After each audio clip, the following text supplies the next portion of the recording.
তিনি কিন্তু ছাত্রলীগের সবাই গিয়ে বলেছেন তোমরা খালি একটু পাস করে একটু পড়ালেখা করো, বাকিটা আমরা দেখব। আন্দোলনে পুলিশি বাধা নিহত মধ্যে আন্তর্জাতিক মানবাধিকার সংস্থা অ্যামনেস্টি ইন্টারন্যাশনালও উদ্বেগ প্রকাশ করেছে। এবার এ নিয়ে প্রতিবেদন প্রকাশিত হলো মার্কিন গণমাধ্যম নিউ ইয়র্ক টাইমসে। আসসালামু আলাইকুম ভিউয়ার্স।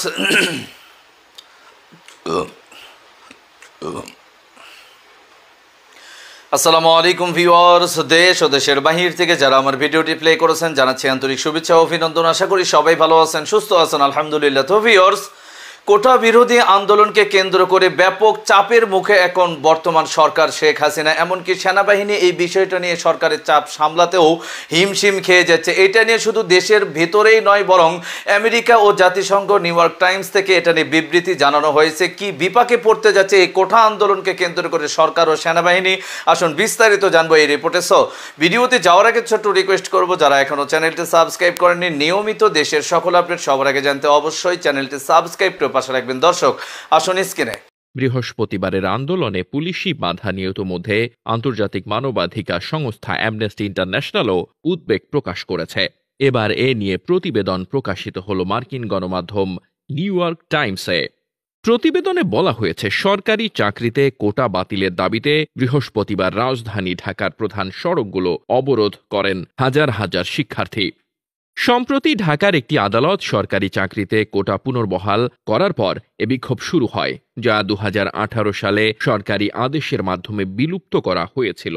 বুধবার আপিল বিভাগ নতুন রায় 4 সপ্তাহের জন্য স্থগিত করলেও বিক্ষোভ থামেনি। বিক্ষোভকারী শিক্ষার্থীরা বিশ্বের অন্যতম জনবহুল শহর ঢাকার প্রবেশ ও প্রস্থান পয়েন্টের পাশাপাশি গুরুত্বপূর্ণ মোড়গুলো অবরোধ করে রাখেন। এর ফলে ব্যাপক যানজটের সৃষ্টি হয়। বিক্ষোভের কারণে ঢাকার একমাত্র মেট্রো রেল রুটও মারাত্মকভাবে ক্ষতিগ্রস্ত হয়। ঢাকার শাহবাগে পুলিশের ব্যারিকেড ভেঙে বড় ধরনের অবস্থান কর্মসূচি পালন করেছেন শিক্ষার্থীরা। কিছু বিক্ষোভকারীরা পুলিশের সাঁজোয়া যানের ওপরও উঠে পড়েছিল। 2018 সালে কোটা বিরোধী আন্দোলনের সময় সমন্বয়কের অন্যতম সদস্য আকরাম হোসেন মুঠোফোনে বলেন, কোটা পদ্ধতির কারণে মেধাবী শিক্ষার্থীরা চাকরি পান না। বাংলাদেশ 1971 সালে বাংলাদেশের স্বাধীনতা যুদ্ধে অংশ নেওয়া মুক্তিযোদ্ধাদের নাতি নাতনি সহ কোটাধারীদের জন্য 50% বেশি সরকারি চাকরি সংরক্ষণ করে। ছাত্র নেতারা বলছেন, এসব কোটা এখন অগ্রহণযোগ্য। কোটাধারীরা অর্ধেকের বেশি সরকারি চাকরি পাবেন। এর বিরুদ্ধে 2018 সালে কোটা পদ্ধতির বিরুদ্ধে আন্দোলন করেছেন শিক্ষার্থীরা। সেই আন্দোলনের মুখে কয়েক সপ্তাহের ব্যাপক বিক্ষোভের পর বাংলাদেশের সবচেয়ে দীর্ঘকালীন প্রধানমন্ত্রী শেখ হাসিনার নেতৃত্বাধীন সরকার ঘোষণা করেছিল যে কোটা বাতিল করা হবে এবং মেধার ভিত্তিতে সরকারি চাকরি প্রদান করা হবে। ঢাকায় বৃহস্পতিবারের বিক্ষোভে অংশ নেওয়া 2018 সালের প্রতিবাদ সমন্বয়ক আকরাম হোসেন বলেন, এবারের আন্দোলন অনেক বেশি সংগঠিত। তিনি আরও বলেন, 2018 সালে আয়োজকরা সরকারের চোখ ফাঁকি দিয়ে মিছিল ও অন্যান্য সমাবেশের কথা ছড়িয়ে দিতে ভুয়া সামাজিক যোগাযোগ মাধ্যম অ্যাকাউন্ট ব্যবহার করেছিল। বাংলাদেশের সর্ববৃহৎ বিশ্ববিদ্যালয় ঢাকা বিশ্ববিদ্যালয় শিক্ষার্থীরা ছাড়াও অন্যান্য বিশ্ববিদ্যালয়ের শিক্ষার্থীরাও চট্টগ্রাম, কুমিল্লা, রাজশাহী ও সিলেট শহরে প্রতিবাদে যোগ দিয়েছেন। ছাত্র নেতারা জানান, বৃহস্পতিবার বাংলাদেশের দক্ষিণ পূর্বাঞ্চলীয় শহর কুমিল্লা বিশ্ববিদ্যালয়ে বিক্ষোভ ছাত্র ভঙ্গ করতে পুলিশ কর্মকর্তারা গুলি ও লাঠি চার্জ করেছে। বিক্ষোভের অন্যতম সমন্বয়ক সার্জিস আলম বলেন, আমরা চাই সরকার সংসদের বিশেষ অধিবেশন ডাকুক এবং আমাদের দাবির বিষয়ে সিদ্ধান্ত গ্রহণ করুক। Desk report, বার্তাবাজার।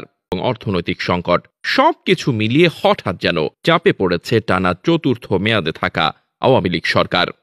আওয়ামী লীগ সরকারের প্রথম 6 মাস অতিবাহিত হচ্ছে আজ, কিন্তু এই 6 মাসে নানা রকম সংকট মোকাবেলা করতে হিমশিম খাচ্ছে সরকার। সরকারের সামনে এখন যে চ্যালেঞ্জগুলো রয়েছে সেগুলোর মধ্যে রয়েছে শিক্ষার্থীদের আন্দোলন। শিক্ষার্থীদের আন্দোলন বাংলাদেশের জন্য অত্যন্ত স্পর্শকাতর। বহু সরকার শিক্ষার্থীদের আন্দোলনের ফলে ঝুঁকির মধ্যে পড়েছিল।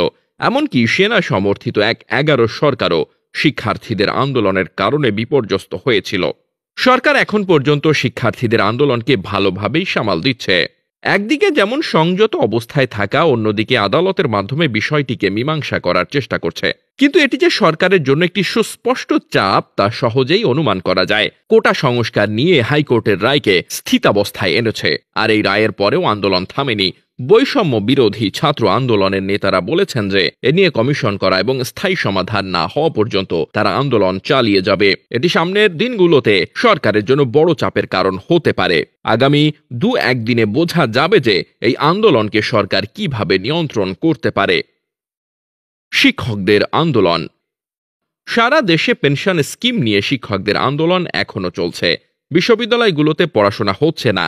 একদিকে শিক্ষকদের কোটা আন্দোলন, অন্যদিকে শিক্ষকদের পেনশনের আন্দোলন একটি নাজুক পরিস্থিতির সৃষ্টি করেছে।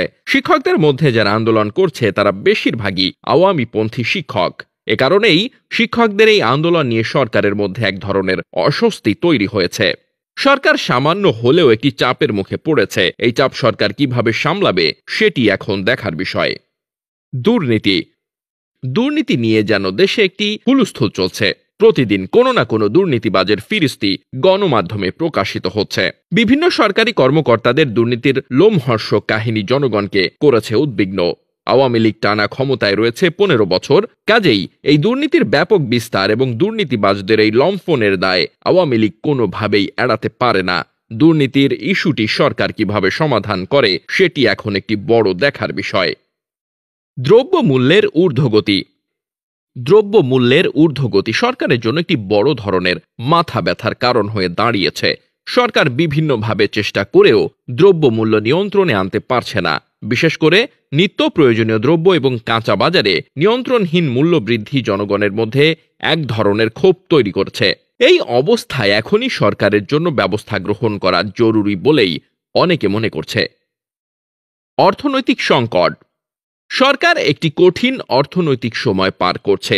এই অবস্থায় অর্থনৈতিক সংকট সমাধানে সরকার কি করবে তার উপর নির্ভর করছে সরকারের আগামী দিনের পথ চলা।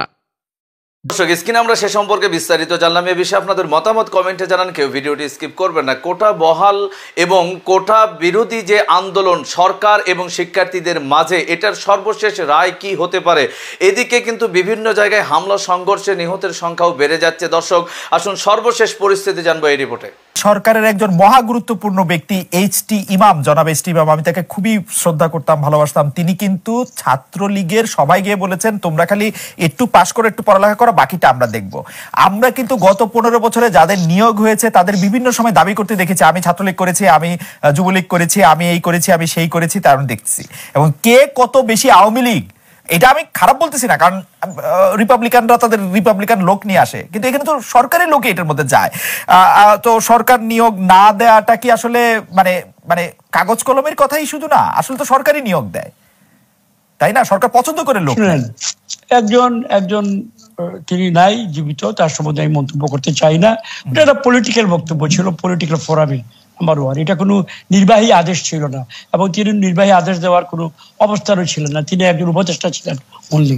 আমি আপনাকে আর কিছু জীবন থেকে, কিছু বাস্তব জগৎ থেকে।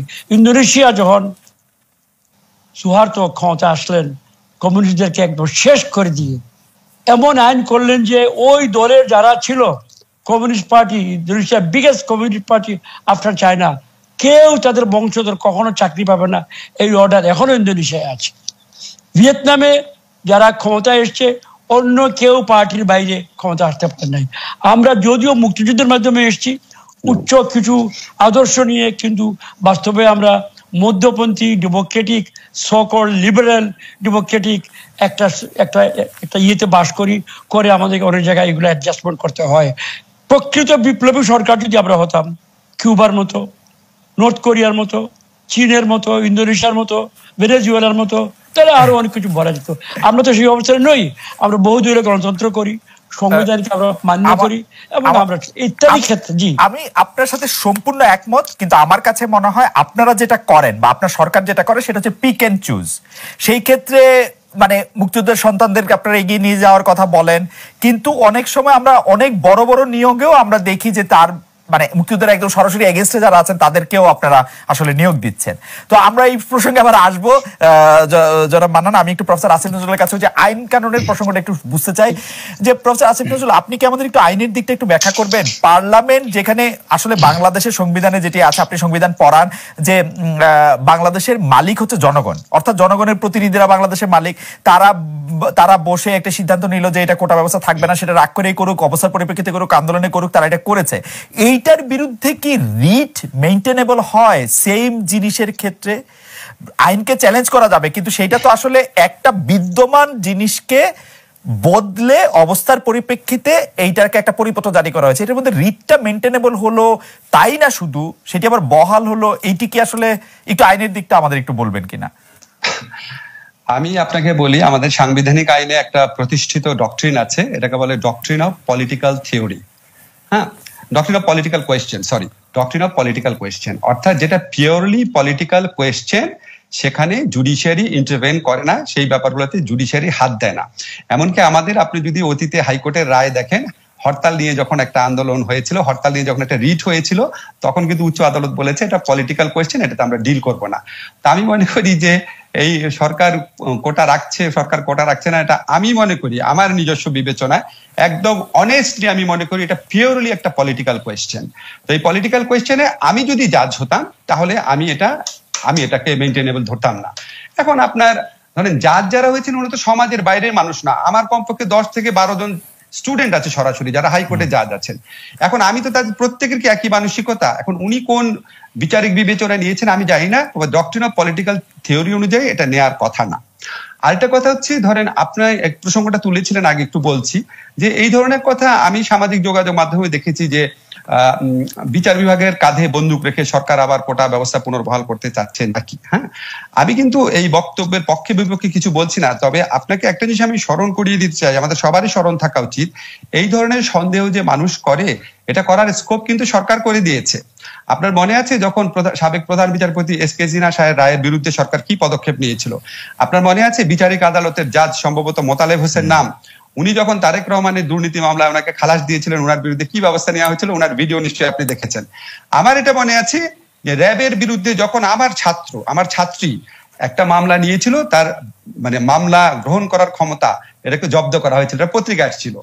তো এই সমস্ত ঘটনা চট করে তো আমার যে কয়েকটা মনে বললাম, এই সমস্ত ঘটনার কারণে এটা মনে হতে পারে, কোনো মানুষের মনে হলে আপনি তাকে দোষ দিতে পারেন না। সত্যি কি মিথ্যা না এটা আমরা ভিতরে যে দেখতে পারবো না। তবে আপনাকে একটা কথা বলি, এটা খুব গুরুত্বপূর্ণ খালেদ, আমি একটু শেষ করি। সরকারের এখনো শোনেন, আমি মনে করি কোটা ব্যবস্থা, আমি দৃঢ়ভাবে মনে করি আমি যে কোনো জায়গায় যে কোনো মানুষকে চ্যালেঞ্জ করতে পারবো।